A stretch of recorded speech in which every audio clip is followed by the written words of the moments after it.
Class 10वीं का जो मैथमेटिक्स है, जिसमें निर्देशांक ज्यामिति के अंतर्गत जो त्रिभुज के क्षेत्रफल निकालने वाले प्रश्न होते हैं, चलिए आज उसमें से एक प्रश्न हल करते हैं। ठीक, यहाँ पे प्रश्न क्या दिया है कि x के किस मान के लिए बिंदु a -3,12, b 7,6 और x 9 संरेख है ना। अगर हमें सूत्र याद है त्रिभुज के और तीनों शीर्ष हमको मालूम है, ठीक है, तो हम सूत्र के हिसाब से क्षेत्रफल निकाल सकते हैं। ठीक है, लेकिन यहाँ पे क्या है, एक में x दे दिया है, ठीक है, और x दे दिया है। अब इसके बाद जो है बहुत ऐसे होता है कि बनते ही नहीं है। ठीक है, ये कैसे बनेगा। अब यहाँ देखो एक त्रिभुज है ABC, यहाँ पे पहले से लिखे हैं तो ऐसे करके बना दो। ये A शीर्ष हो गया, ये B और ये C हो गया। -3,12, 7,6 और उसके बाद है x, 9, तीनों शीर्ष दिया है। ठीक है, लेकिन बात यहाँ पे ये जो संरेख लिखा है ना, इसमें एक चीज छिपा हुआ है। ठीक है, ये जो संरेख लिखा है या संरेखी भी रहेगा, इसमें एक चीज क्या रहता है, छिपा रहता है। अगर त्रिभुज के तीनों शीर्ष संरेख है, क्या है, संरेखी है, ठीक है, उसका क्षेत्रफल 0 होता है। क्या होता है, 0। आप ये ऑब्जेक्टिव में भी जो है याद रखिएगा। ठीक है, संरेखी त्रिभुज का क्षेत्रफल क्या होता है, 0। आपको कुछ सोचना समझना नहीं है, 0 लिखना। ठीक है, और उसी के आधार पर यह बनेगा। यहाँ देखिए x1 कितना है तो -3, y1 कितना है 12, x2 कितना है 7, y2 कितना है 6, x3 कितना है x और y3 कितना है।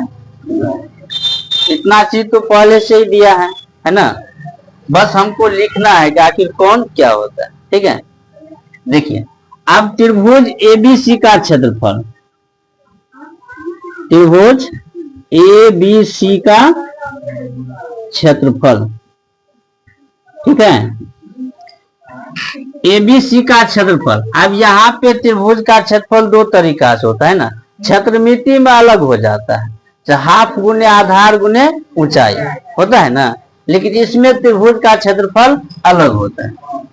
अब देखो 1/2 हो गया, ठीक है, x1 y2 माइनस y3, यहाँ पे x2 y3 माइनस y1, यहाँ पे x3 y1 माइनस y2। ठीक है, चलिए अब इसी के आधार पर देखते हैं। हाँ, यहाँ पे एक चीज देखो, त्रिभुज का क्षेत्रफल क्या हो जाएगा, 0 हो जाएगा। ठीक है, अब 0 क्यों होगा, क्योंकि ये संरेख है ना, क्या है, संरेख है। अगर हमको सिर्फ क्षेत्रफल निकालने के लिए कहेगा ना, तो हम 0 नहीं देंगे। यहाँ किसका मान निकालना है, x का मान निकालना है। ठीक है, x के किस मान के लिए, इसलिए, और संरेखी रहेगा तो बराबर में क्या लिखेंगे, 0। ठीक है, अब हाफ का हाफ हो गया, x1 कितना है माइनस, y2 कितना है, y2 कितना है 6 है, 6 देंगे, y3 कितना है 9, जो रहेगा आपको वही लिखना।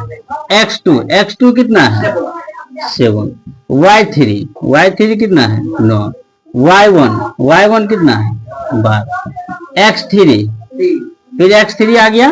अब इस बार यहाँ x लिखेंगे, है ना, क्योंकि x से दिया है ना। फिर y1 कितना है 12, y2 कितना दिया है 6, बराबर हो गया। चलिए हाफ लिखेंगे, फिर -3, 6 में से 3 घटेगा, माइनस में हो जाएगा।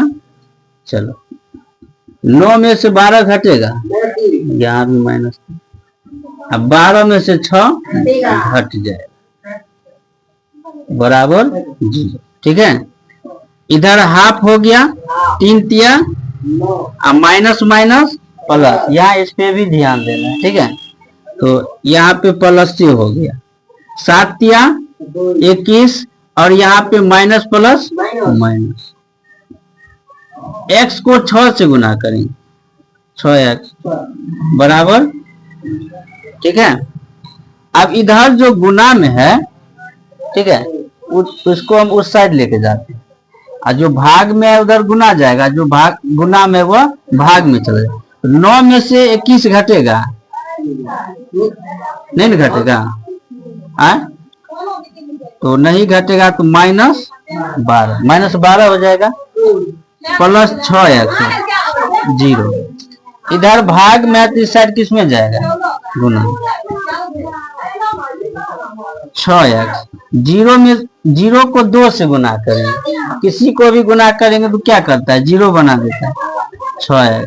इधर -12 है तो इस साइड क्या होगा, प्लस, तो x बराबर क्या हो जाएगा, 12/6 कट जाएगा ना, 6 दूना 12,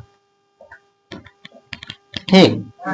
तो x का मान कितना हो गया, 2, ठीक।